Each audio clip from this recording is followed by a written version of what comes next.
I think we come in. Here we are. Hello, Sue. Here we are. And hello, everyone else, whoever's joining or watching the recording. Another I day for think Git and Power BI. yes.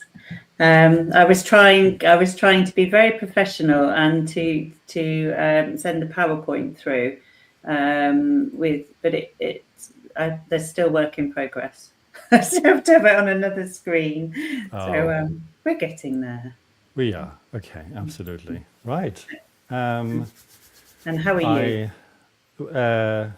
I actually looked at your repository, and it looks like you made some additions to your semantic model. I can see a model documentation table. That's exciting. Oh, yes. Guess what I've been playing with? Tyndall. Of course you have. Of course I have. Why would you not? Is there anything Yeah. else you would play with Power BI and model documentation? Yeah. Tyndall. So what's this model documentation table about? Is that something you want to share? Oh yes. Let me pull it up to remind myself. I've come back. I was telling you, I've just come back from Poland, where I've been Wim Hofing it. So my brain's still all quite shook up. Oh, okay. Well, we'll get there. We'll get there. So yes, model documentation is basically pulling in information about the different measures and tables that are within the Power BI report. And do you want me to share my screen? Yeah, why not? Why quite not? Let me share my screen, and then I can show what I've been playing with. And let me stop screen share something else, and share. Here we go.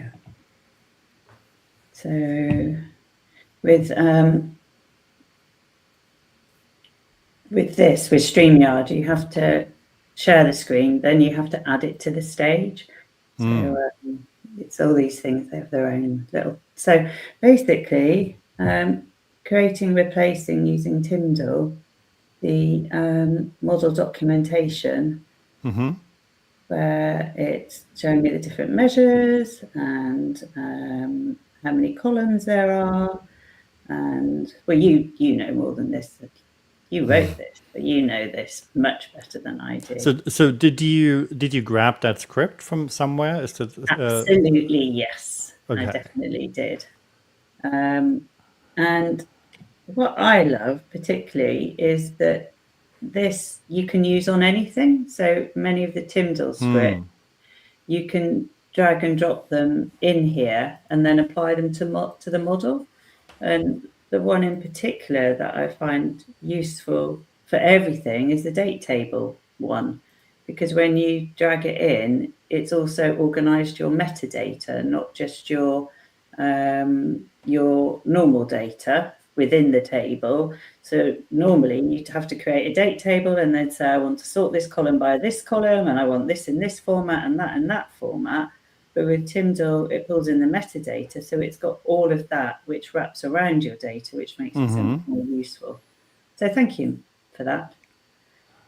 I think I just found a UX problem with Power BI Desktop. So I've opened that same model in Desktop. Yeah. And I wanted to see what data is actually in that model documentation table. So I went to table view. And somehow, because so it's a calculated table, right? So there's very convoluted DAX behind it, and the DAX view at the top is taking up virtually all my screen, so I can't see the data underneath.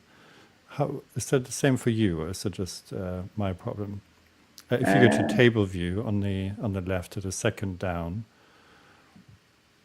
and then there we go. That's exactly that's my problem as well. That is not working, right? Because the whole point is that you see the table data here rather than the table formula. So I think we need to report that back to the team. There's a problem here.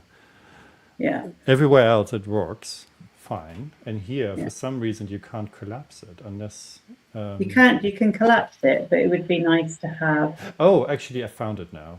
Yes, there's a very, very subtle, very tiny collapse button. Yeah. Yeah. Okay. Cool. Got it. All right. Sorry. No bug. Just me being silly. Oh, that's okay. That makes us feel better. If you can be silly, then it gives me permission. Right. Okay. Cool. So we've got type and name, description, location, and expression. Yeah. All right. And as you said, this is quite generic. It could pretty much work with any semantic model. Yes. Right. Yes. Okay. Definitely. All right. Anything else new here? I think everything else is original, right? I think everything else is original. Okay. I did find. Did you create any visuals with that to actually use that? What's the use case? What would you do with that model documentation table? Basically, just put it into a table visual? I think it would be useful to. I was playing with it, so I probably wouldn't, but I think it would be quite useful to actually, maybe if you were handing over, to be able to list all of the DAX and explanations of relationships, so you could dynamically use that for your documentation if you're writing. Not writing, but using it to actually give support about what the model does in non-Power BI talk. Okay. Jake said he's taking the Tyndall and generating a static site would be good. Yeah, so you can use the Tyndall to actually have documentation in human speak rather than Power BI speak, which would then be updated as the model changes.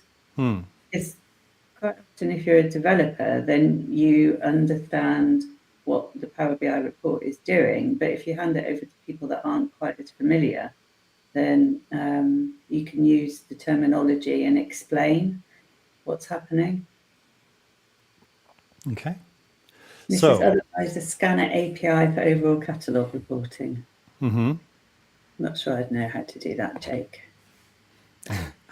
So I'm just thinking, now that we have that, since last time we spoke, we said, let's move into GitHub workflows, and let's sort of take everything you've learned about Git and VS Code so far to the next level, and look at what does that look like in conjunction with GitHub and sort of with real collaboration patterns. I'm thinking, now that you've got this table here, why don't we say,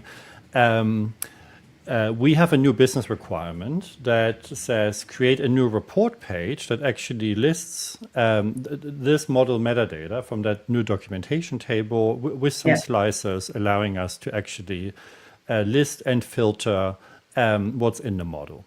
Yes, I think that would be, So it's relatively easy and straightforward to do. But what I would propose is we play this through as if we were sort of in a sort of distributed team, where we put down requirements first, you do that via a GitHub project, and then assign the requirements, implement them, review them, and merge them into the final product. I like your way of thinking. Yes. Shall we do that? Let's do that. All right. Have you ever created an issue in GitHub before? No, never. All right. Why don't we? I might have done it in Tableau Editor when they asked for feedback on stuff. But very, very doing what they asked me to do, not independently. All right. So why don't we do that? Do you want to go to GitHub to your project? Sales sample, I think. screen. Yep. Let me get up. Right. So we want Git. Let me share again. Look at that. It's almost seamless. Wrong one there. Okay. And we want my other repository. There we go. Simple. There we go, right at the top. Okay, so let's do a little bit of GitHub primer. You can already see right at the top everything that matters to us. Code is where we can basically see our files and folders, and we can switch between different branches. I'm talking about the horizontal nav, exactly that one. So then issues, that's the one we're going to in a minute. So an issue is basically, an issue from my point of view is basically a requirement, right? So that's where you specify what something you want to be done. And then from issue, we go into pull request. Pull request is work underway and to be verified. So basically, we've created branches in VS Code before, right? So you're pretty familiar with that now. The equivalent in a collaboration context in GitHub is pull request. Once you've created a branch, you raise the pull request so someone can review it and hopefully sign it off. And all those items are very nicely linked. So for instance, you can, once you create a pull request, you can say this relates to issue number 10. And then you have really convenient hyperlinks between them. So why don't we go into issues and just say new issue on the top right. In GitHub, it's really convenient. You oftentimes have those green buttons that draw your attention to where you want something to be done. And as you can see, this is pretty straightforward. All you need is a title and optionally a description. And we can ignore everything else for now. Let's just keep it simple. So let's say add documentation page to report. There we go. And then description, I'll leave to you to be creative here. I'll shut up for now so you can focus.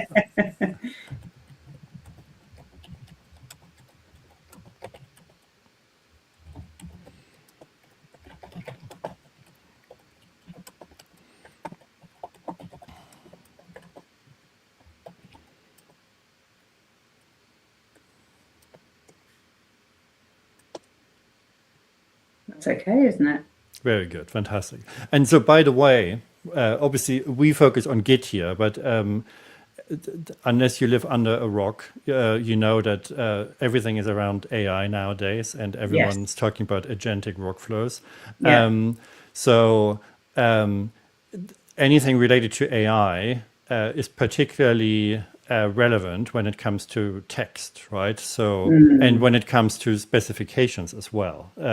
So actually writing good specifications and really detailed specifications is more and more important nowadays than it's ever been, because that's the input for your AI model. So just a little note here. We're not going to drill into that much more at this point, but from my point of view, focusing on issues and putting specifications and requirements in there in an age of agentic development is actually really, really important. And personally, you know, I do loads of development with agentic assistants.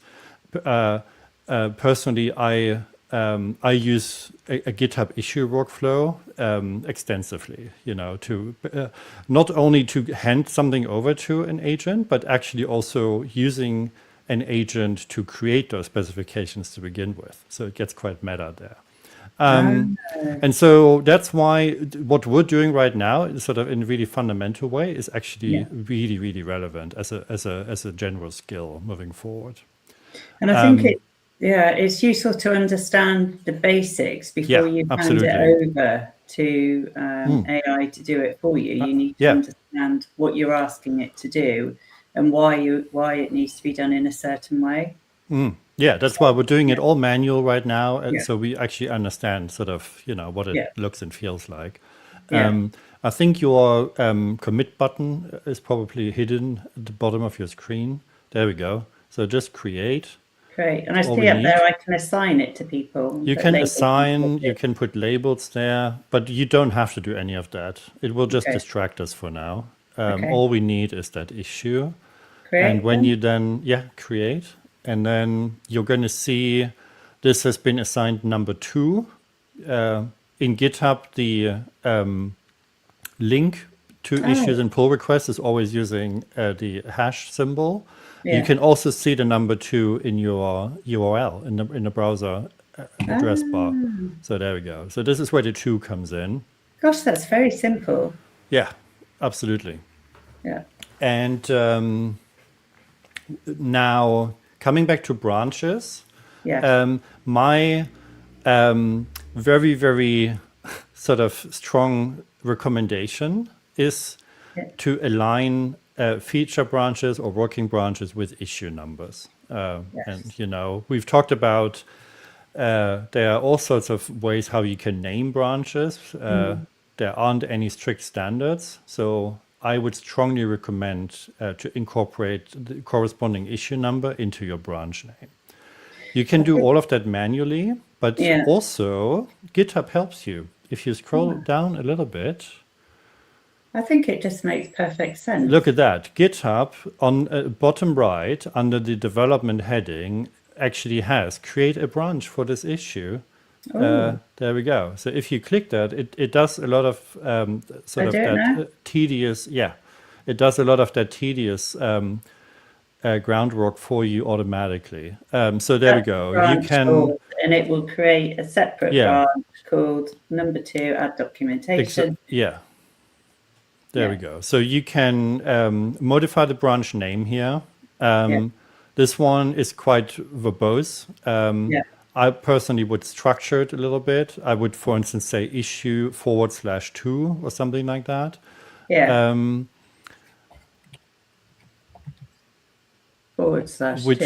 And remember, whenever you use a / in a branch name, it automatically creates a hierarchy, which can be really, really useful when you have a big team with lots of branches happening, because then you can collapse them really easily. So I would personally always suggest using hierarchical branch names. And again, it's as simple as putting a / in there. The other thing I would recommend to always put your you should always put your initials into the branch name, because feature branches should be owned by just one individual. It's not a good practice sort of trying to work on the same branch between different people at once. So, and the best way to communicate that, the best way to say, this is my branch, this is Sue's branch, is to actually put, SB or Sue or whatever you go with in terms of your initials. It makes perfect sense. So, for instance, you could say issue /2 -Sue or issue /2/Sue or anything that works for you. And that way, we've got all the important information factored in here, right? This particular work relates to issue 2, which means if anyone wants, what's the context here?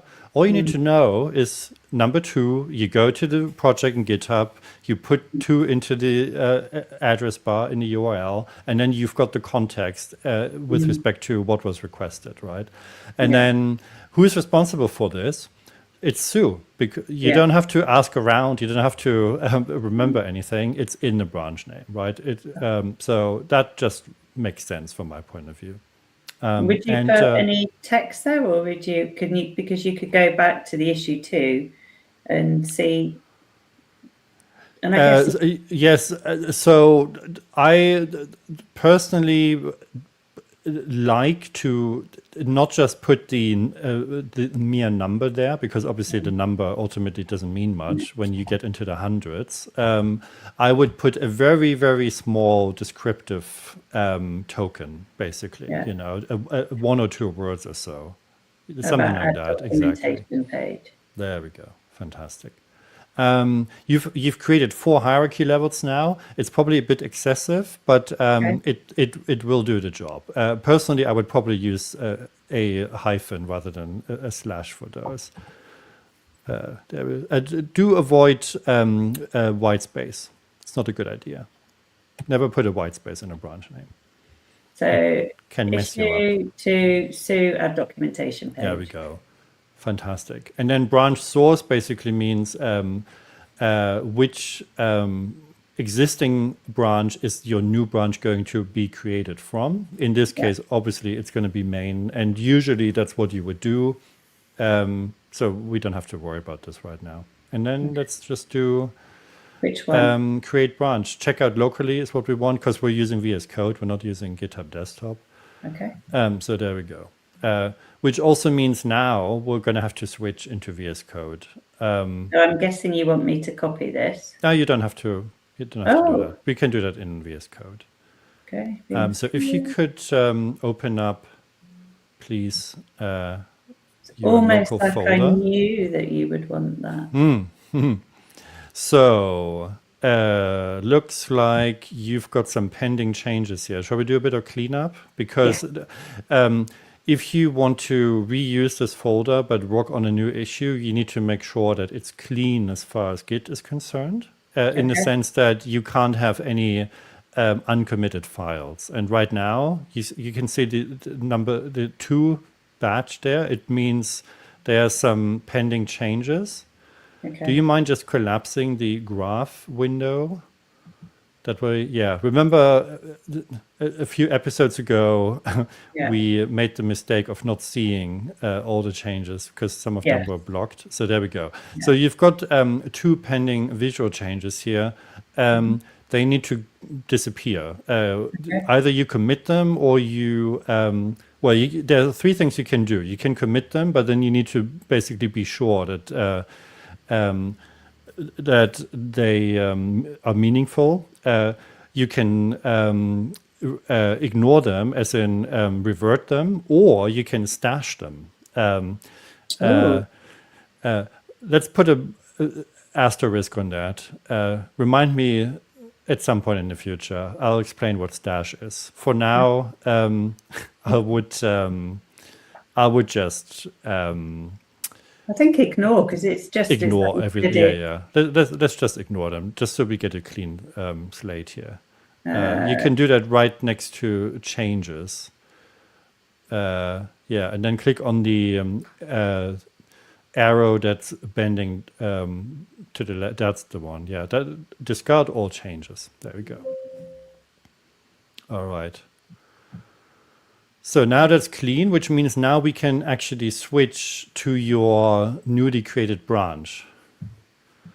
And switching branches generally done in the status bar right at the bottom.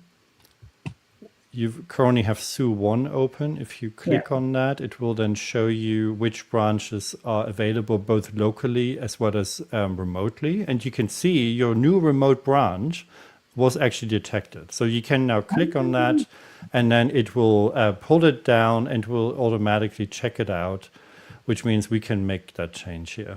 It's changed there. So what I did was I clicked on that, and then it showed me that I've got an issue. So I've got my main branch, my other branch that we used before, and we don't reuse branches because branches are set up to allow us to do a thing.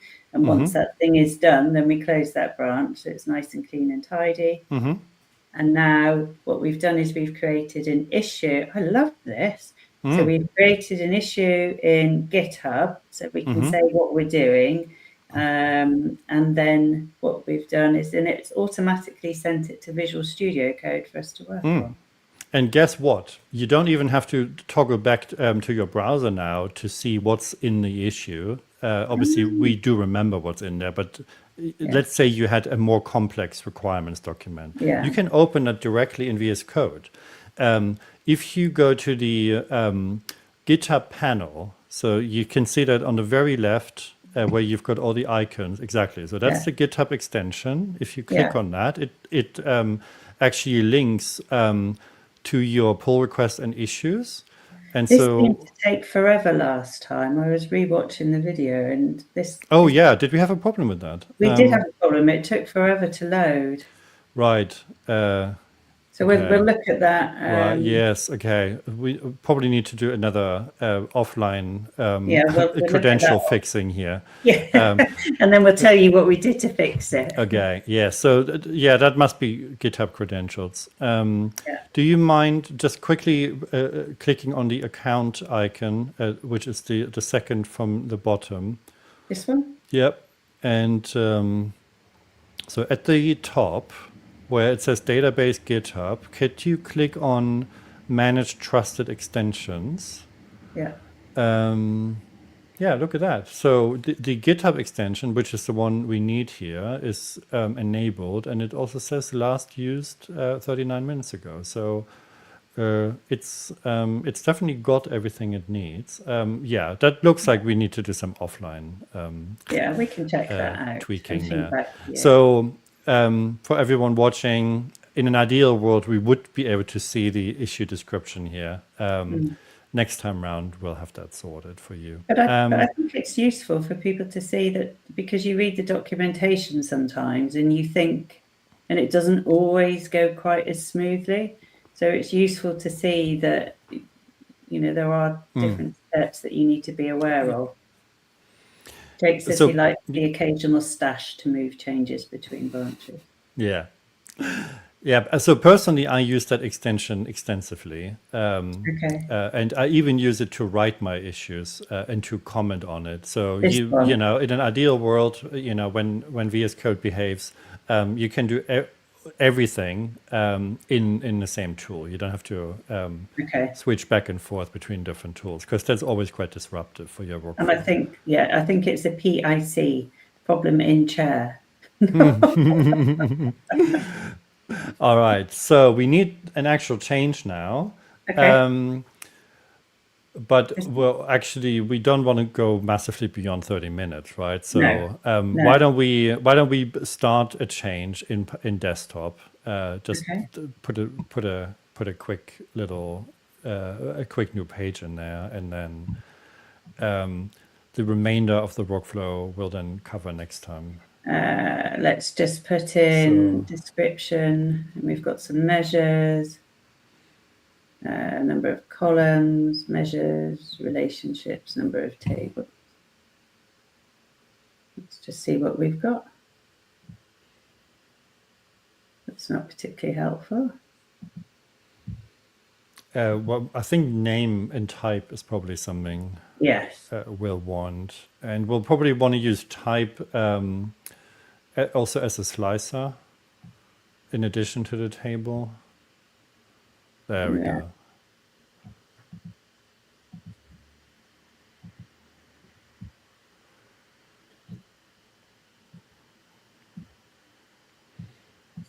Brilliant. Yeah, I mean, we could get very fancy here, but that's not really the point, right? No. So do you just, well, I'm going to be the reviewer later. If you keep the page named as page 1, I'll definitely mention that as a review note. Well, let's keep it as that, so that I will give you plenty of scope. No, I can't. No, you've said it. There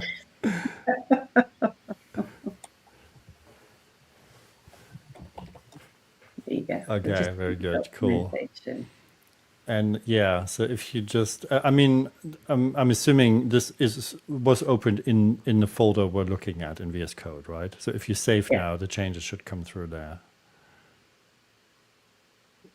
Yes, Git, it should be. You know, in your title bar, where it says today at 14:30 Power BI project, if you click on that, it has a neat No, in Power BI Desktop, right at the top of the desktop window, where it Yeah. says Sales Last Saved, Yeah. you can click on that, and it will actually open up Oh, this really nice. handy pop-up, which shows you exactly where the project is saved. Just FYI, so that's quite handy. Yeah, I If hadn't you ever seen need that. to reassure yourself where you're saving stuff to. And now I'm concerned because I'm thinking it's still in my OneDrive and I wanted to move it out of my OneDrive. So have I There we go. moved it out of my OneDrive? Because that's one of the things that's on my list to do, is to move it out of OneDrive. Okay, right. So let's review what's happened in VS Code. So I can see 9 changes. So, okay, looks like we're in the right folder here. Okay. Yeah, report, pages, and then a bunch of visuals here.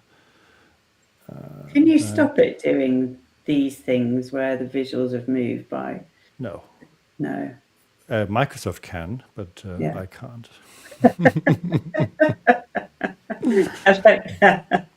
So, Jake says he lives in the IDE. Integrated development environment for everyone.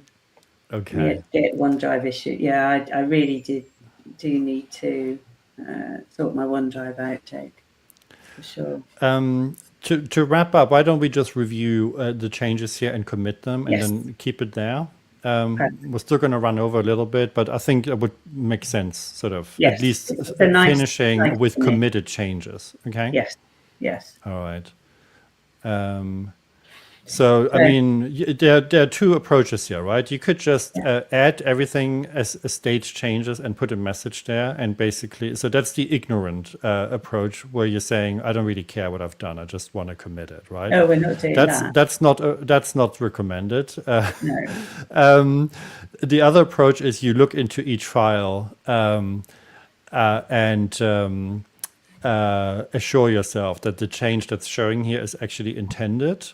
That is very tedious and laborious. And then the third approach would be to use AI, right? To actually hand over. So rather than not doing anything, and rather than doing it all by hand, you give it to an AI assistant and have them review and commit for you, right? So, and this is really what the future holds for everyone, and what everyone should learn as a really fundamental skill moving forward. Okay. So how do I do that? I'm afraid that's a little. That's more than a 1 minute job. It's more than a 1 minute, but we could try. Depends on whether or not you've got a Copilot license linked to your VS Code. So if you open up VS Code Chat, which is the little symbol right to the right of the center in the title bar, there's a chat symbol. So where it says sales-sample-sue, right at the top, at the very top, the very top. This one? No, the top of your screen, basically. Yes. So go to the center there. Yeah. Where you've got the where it says sales-sample-sue. The center of your screen. Oh, center of my screen. Yeah. Oh, there. There we go. And then just to the right of it, you've got the chat. I've got open quick chat. No, sorry. If you could escape out of that, and then just move your mouse a bit to the. There we go. That's the one. So that's the AI chat. Okay, you're on GPT-5 Mini. You're in agent mode. So why don't we say, please review all uncommitted changes and summarize them for me. And then let's see what happens.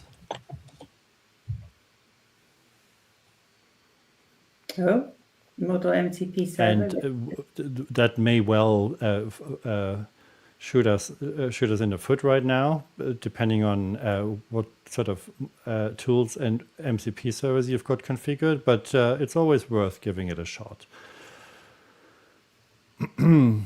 With me, it could be anything. I have been playing a little bit with MCP. And by the way, anyone listening or watching, FabConf is coming up in Atlanta. I'm just going to do a very Yes. rude advertising here. FabConf Atlanta is coming up. Mike Harlow and I are going to do a full day workshop on what agentic development means for Power BI developers. So the stuff I'm doing right now with Sue, this is the kind of stuff we're going to be handling. Deep dive, hands-on, end-to-end for all attendees. And we're going to go very deep in terms of what you can do and what you need to learn in terms of new skills. So there we go. I wish I was going. If you happen to be around in Atlanta and have budget to get a ticket, please do so. Yeah. I'm very jealous. right. I'm not going. So look, you actually got a lot of stuff back here, I which is know. fantastic. Look at it. It's really good. And It's picked up. I changed the filter. You have to change the filters in there for it to work, for the percentages, etc., to work. So this really is a fundamental new tool for all knowledge workers. It helps. It's meant to be an assistant, right? So Yeah. it helps you with tedious stuff. Yeah. That you want to delegate in order to be able to focus on more high-level and value-add tasks. I like the way that it's summarized what it's worked out that these are not anything to really consider. But here, I had removed the filter. We have added a documentation page, and it has been updated, which could affect. So, yeah. So one thing we could do right now, because obviously this is too much to read, you could put another prompt in there and say, thanks, that is great, but please give me a really succinct summary with maximum of 5 bullet points.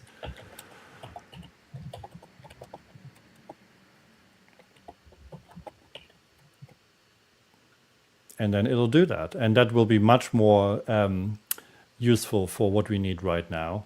Because there we go. See, and so this is what's called prompt engineering. This is about making sure you phrase your intent and your requirements in such a way that you get the right kind of output. And this is obviously much more suitable for what we can afford to read right now. And you call it prompt engineering? Correct. Yeah. So basically figuring out how to prompt the assistant, how to prompt the large language model to give you the right kind of output. I like the way you still say please and thank you, though.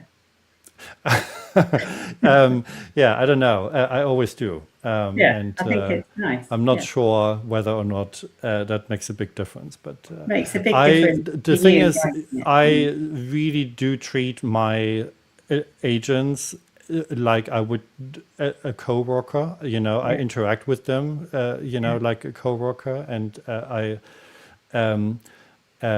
sort of express expectations, etc., in a similar way, and that's really the mental model I think that everyone should adopt in order to get the best value from your AI assistants. All right. So one thing you could do now is you could copy paste those 5 bullets, put them into your Git commit message, and then pretty much commit everything, and then we don't have to go through every single of those 9 files. Right, so if I press commit, it will just go to staging, won't it? If you press commit now, it will complain because you have not entered a message, and that is a hard blocker. So you cannot commit without having a message in your commit message above. So there's a text box just below where your mouse is. That's the one. That is a must. That's not optional. If you ever press commit, leaving that one. Why don't we show? If you could just clear it. If you press commit now, you're going to have two issues here. First of all, it says nothing's been staged. That's okay, because you can click yes, and then it will basically stage everything. But then the second thing that will happen is this. Yeah. And that's something which I've experienced a lot. Sorry. Don't. Okay. I've experienced this particular problem a lot when I've done workshops, and people normally get really scared. Okay. Why is there this new text file, and what am I supposed to do with it, and has something broken now? But actually, VS Code is very helpful here. So VS Code is basically saying you cannot commit without entering a message. And so it's giving you this new text file for you to actually enter your message, and in a way, it makes editing much more convenient because you've got more space. So if you want to add stuff, I normally do it right at the top, basically from line 1, but it doesn't really matter. There we go. So if you paste in there, the big advantage you have is that you now have the benefits of having a rich text editor here, which means you can actually, you don't have to delete that. Anything that starts with a hash will be ignored, which means you can keep that in there, but it will not mess up your final commit. So this thing is really handy, particularly if you want to be able to edit, longer commit messages, with paragraphs and bullet points and headings and whatnot. It's much more convenient typing here than actually typing in the tiny little text box there. Yeah. And then if you look at the bottom of that text file, there is a blue commit button in there. Yeah. And that one then actually completes the commit for you, but with that message that you pasted in. So I think it was quite useful. It was quite useful showing that workflow. Yeah, definitely. And actually if you press that, then you'll get the big text thing. So exactly. So just to recap, you can ignore all the lines that start with hash. Those are just for information. They will be automatically removed. This happens whenever you press commit without having entered a commit message, but it's nothing to be scared about. It's actually quite helpful. Okay. You click save, and now it's gone. It's actually a temporary file. So that's not a file that will ever be saved to your file system. It's a virtual file that only exists in order to help you provide that commit message. Yeah. There we go. That's really nice. Because I would have been tempted to clean it up, but knowing that it's a virtual one means that, So now you can press the next button to get this back into Git. Then we'll quickly see that it's arrived there, and then we can probably wrap it, because we've already done 50% longer than planned. Peter said when Git bash opened Vim for commenting, it scared him to the bone. Or scared them to the bone. Indeed. And I've experienced, so this particular thing, pressing commit within VS Code without having entered a message is just very, very common and very easy to do so it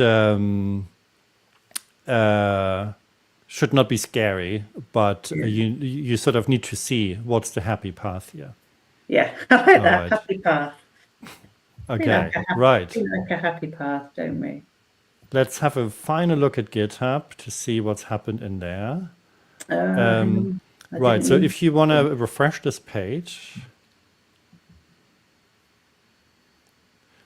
unfortunately, there's one mistake we've made.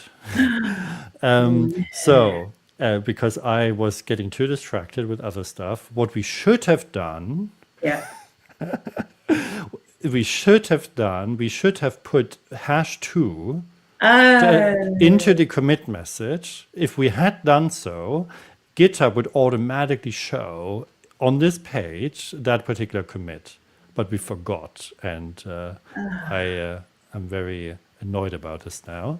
And it's one of those things that also you can't change retrospectively. So it's about being focused and remembering everything you need to do. Well, do you know what it does? Is it means that for homework, I am going to create a third issue, and I'm going to follow this whole process, and then commit it with a #3 in it.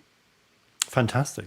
But we should already have a pull request, actually, right? Because I think GitHub would have automatically created one for us. So do you want to check that as well? Because as far as this workflow is concerned, we're actually done with the issue. Oh, there we go. Right. So you can, yeah, we've done that before, right? So that should look familiar to you now. Yeah.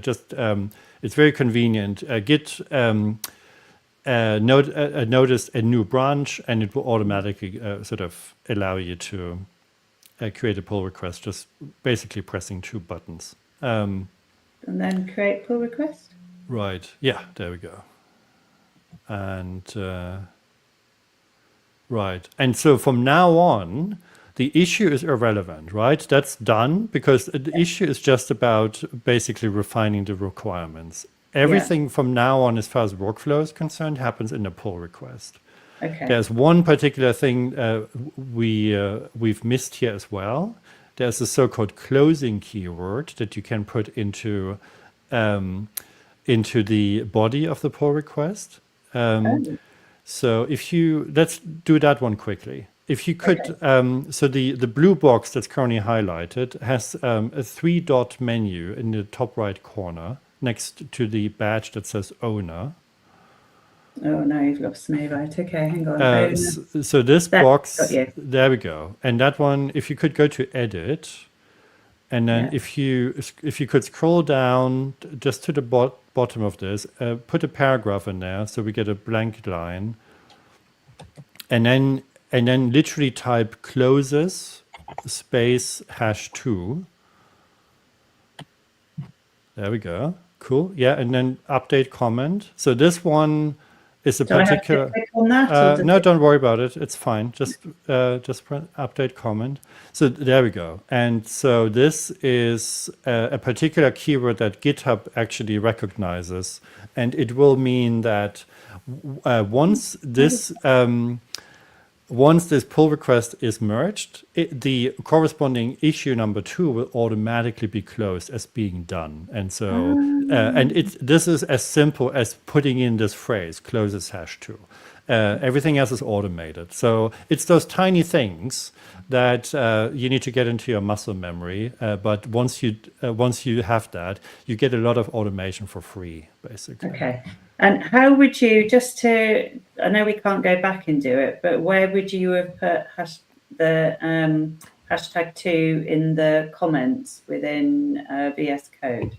That would have to be done in the commit message. So remember when we made the commit, which then ended up using the text editor. Yeah. You just have to put #2 anywhere in there. It doesn't matter where and how.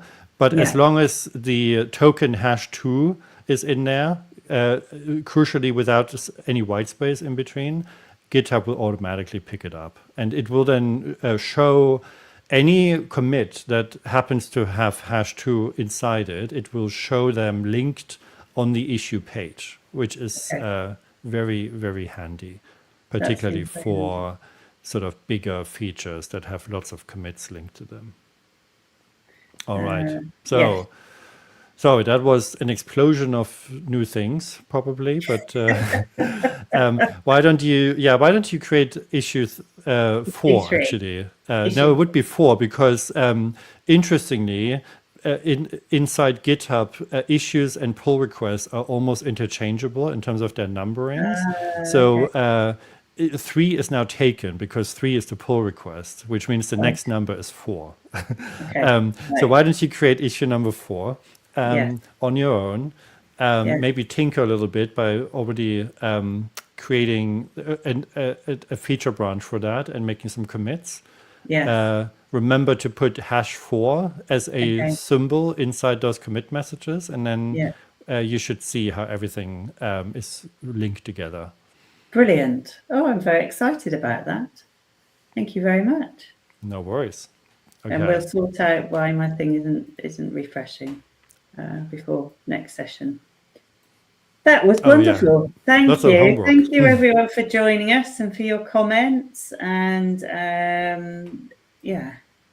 Jake says he's really hoping PBIP goes general availability at FabCon or soon after. Would like to use with less risk. So let me show that. So yeah, I mean, it does seem just so sensible, doesn't it, to be able to actually use this for version control. So yeah. Thank you so much for your time and for your patience. Very much appreciated. And thanks for being an amazing student. It's because I'm interested. Okay, take care, everyone. We will be back in 2 weeks' time. Absolutely. See you later. Okay. Bye. Bye.